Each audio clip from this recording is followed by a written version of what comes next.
HowExpert! Top 10 Quilting Tips. HowExpert publishes quick how-to guides on all topics from A to Z by everyday experts. Visit HowExpert.com to learn more. Make sure to subscribe to our YouTube channel for more HowExpert Top 10 videos in the future. Moving on, let's talk about the HowExpert Top 10 Quilting Tips. Number 10. Tension and threading the machine. This is important. If the tension on the machine is off, then the threads above or beneath will not be tight or even too tight. So it is important to make sure that both threads have the correct tension. There is no easy way to do this, though. You have to try and try until you finally get it right. It's good to have a scrap of fabric handy to do this. The other thing is threading it correctly, and each machine is different. This is important because, again, it will also affect the way that your stitches come out. And if done incorrectly, your piece of artwork will unravel. Number 9. Rotary cutter is best. I have known some people to use scissors, but a rotary cutter is definitely the best. It's also sharper than scissors, so when using them, make sure to never cut towards yourself or to have your fingers or hands in the way, because they can cut through your skin like butter. The reason this is better than scissors when cutting fabric is you get a more concise cut that is a crisp line rather than a jaggedy scissors edge. Number 8. Type of fabric. It is good to know a lot of types of fabrics, but the best fabric to use when quilting is 100% cotton. The reason being is that it's not super stretchy like other fabrics, like spandex. I've used spandex, jersey, blue jeans, and minky, snuggle fabric. All of these fabrics are possible, but it's best to use 100% cotton. With jeans and jersey, I had to use starch to stiffen the fabric while sewing it, just to keep it firm enough to sew. Number 7. Colors of fabric. While this seems not very important, the reason it is you have to make sure all your colors look good together. The reason is important because if they don't look good together, you'll get done and you'll regret your choices.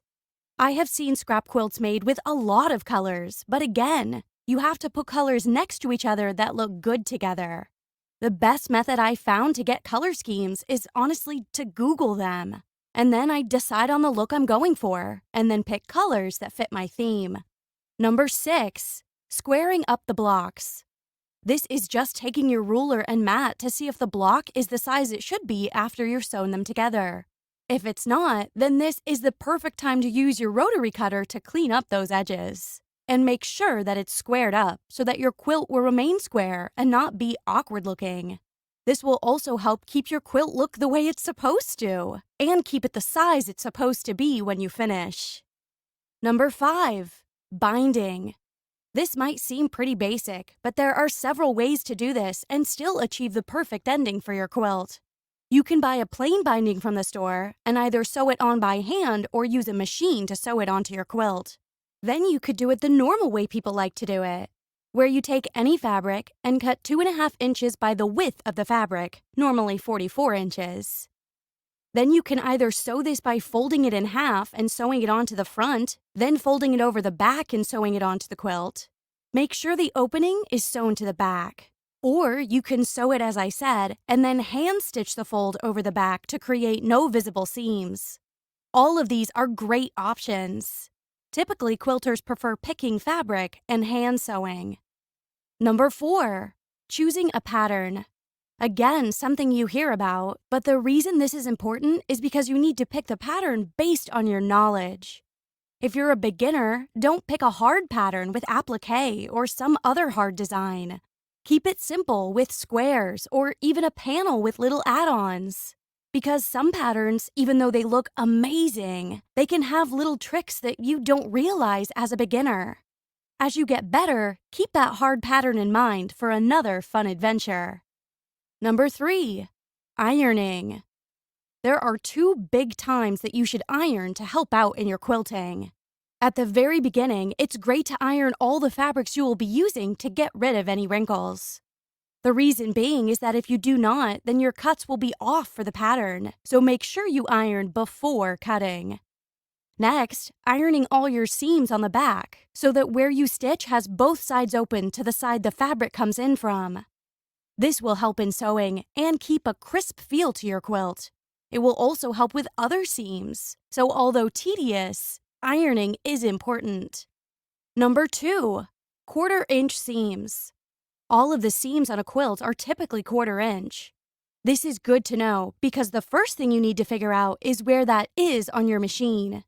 Typically, it is putting your fabric to the edge of the foot, and then the needle on your machine in the center of the hole. This will be a 1/4 inch seam, and this is the seam size throughout the quilt. Number 1, enough fabric.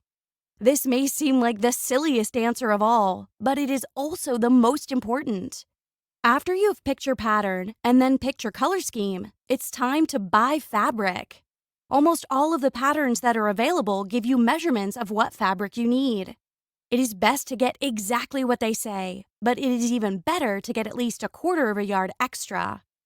The reason being, as a quilter, you could never have too much fabric, and then you'll have options for later. In the end, it's better to have more than you need than not enough. And sometimes the store will give you weird cuts, and if they do, you will not have enough fabric. Extra is always good. If you liked our video, be sure to click like and subscribe for more HowExpert Top 10 videos for all topics from A to Z in the future. Also, let us know what other topics you want us to do a HowExpert Top 10 video in the future in the comments below. Thank you. Have an amazing day and take care. HowExpert publishes quick how-to guides on all topics from A to Z by everyday experts. Visit HowExpert.com to learn more.